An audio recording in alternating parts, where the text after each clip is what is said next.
I was suicidal that night. One of the subscribers recently reached out and asked me, Brian, what's your story? How did you get to doing what you're doing? How did you get started in the business? And so I said, why don't I take some time, since you spend time to watch these videos, I owe it to you to at least share with you some insight about myself. I come from Detroit, Michigan originally, and when I graduated high school, I graduated in the half of the class that made the top half look real good. I was a basketball player, and really my whole intention was going to the NBA. And like most inner city kids, I had zero plan B whatsoever. So went and played college basketball, and again, like most inner city kids, I was more focused on playing ball than I was the books. Partying had more of a priority than going to class and studying. And going into my senior year, I stopped playing. I had a son coming, and life was getting started for me. So let's fast forward to something. For the next 4 or 5 years, I literally bounced around from job to job, customer service. That was really my thing back then. I would try to find whatever inbound customer service job that I could, and that would really be what my focus was. And I did that as much as I could. It was easy jobs to get. They just never paid very well. And you know that feeling when you work and you get all of your paychecks for the month, but you don't have enough money to be able to make enough money to pay those bills? And that was me. And so I was doing those things and whatnot, and truthfully was just bouncing around and hit some real bad spots, because at that point in time, I didn't like reading. Matter of fact, if I even tried to read anything that wasn't a rap magazine or a basketball magazine, I would fall asleep. As far as going to any type of workshop or conference, or at that time, we talking about back in the mid 90s, all the way up into the early 2000s, DVDs was around, but it wasn't all this digital stuff and watching stuff on your phone. So the likelihood of me taking a VHS test or tape or a DVD to put it in so I could learn about being motivated or learn about sales, that was boring. I was too into watching movies like Belly, The Mac, First 48, all types of stuff like that. Well, anyway, I was bouncing around doing the job thing. And I ran into a spot to where I had a really bad habit of quitting jobs back then. We talking about my early 20s, so 21, 22, 23. And, if a manager tried to tell me about myself or I wasn't doing something right, it's like, F you, I'm out of this joint. And I can remember, it's a true story. I can remember back at one point that if I wanted to get back at the management team or whatever company I was working for, I would no call, no show. And I would sit at home and be smoking weed with my boys, drinking, and would really feel like I was hurting that company. I'm saying, man, I ain't going to that today, man. They can kiss my, you know what, man. You know what I'm saying? They won't talk to me like that. Little did I know they didn't give a damn that I wasn't there. Matter of fact, they were looking for my replacement. And, I got fired, for things like that. Well, I ran into a point to where, guess what? Back against the wall.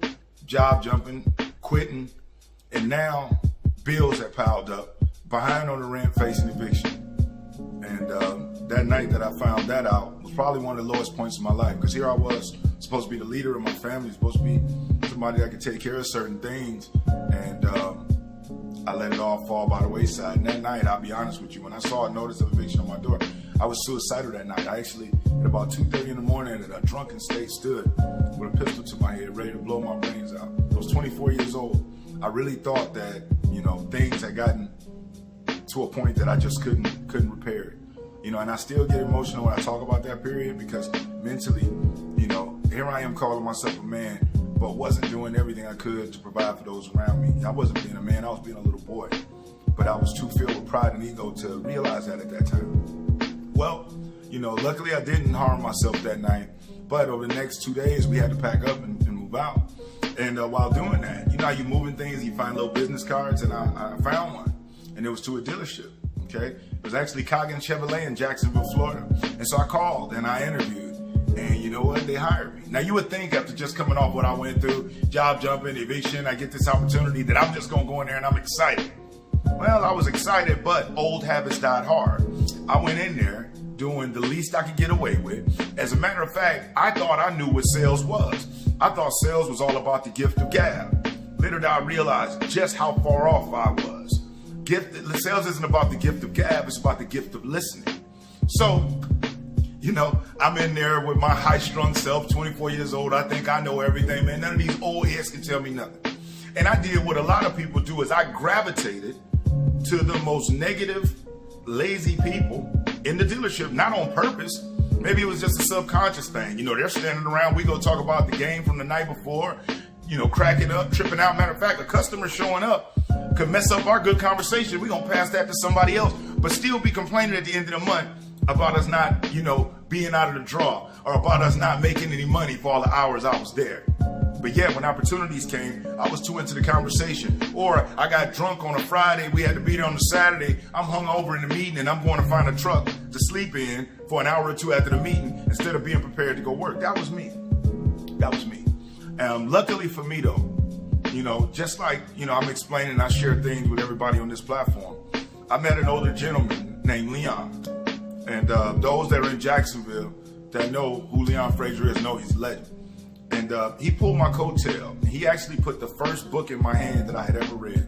And even when he gave it to me, I took it home and I threw it down. And the book was How to Win Friends and Influence People. It was written a long time ago.